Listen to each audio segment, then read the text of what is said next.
Do you want to own a newspaper?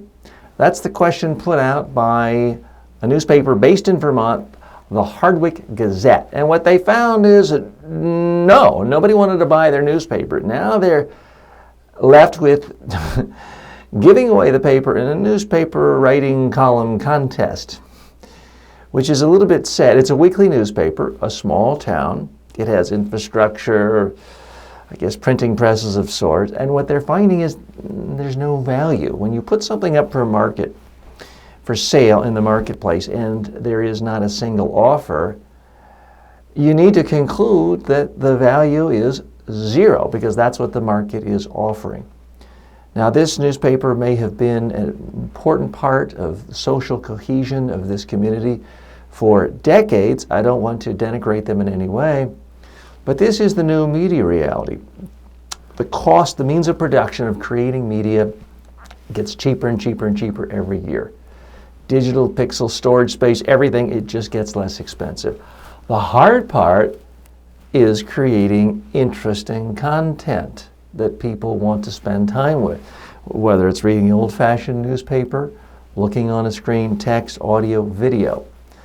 And increasingly, the value of any media property is the new content you create and the audiences you can either bring in or keep.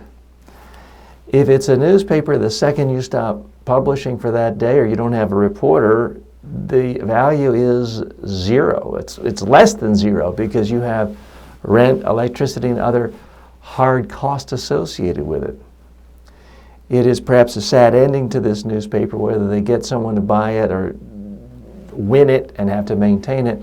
If you win a prize that you paid nothing for, and you do it for a week or two and you realize you're losing money and spending a lot of time, good chance someone will just walk away. There's going to be news in the world. There's going to be new ways of communicating that news. But at some point, if you have an infrastructure that's based on paper, printing presses, overhead, it just might not work anymore. You have to cut your losses and throw it away. At some point, my own YouTube channel, my own podcast, my own website, blog included, we're only as good as the content we put out today. We're only real if we have an audience today. Otherwise, there's no inherent value to any of this.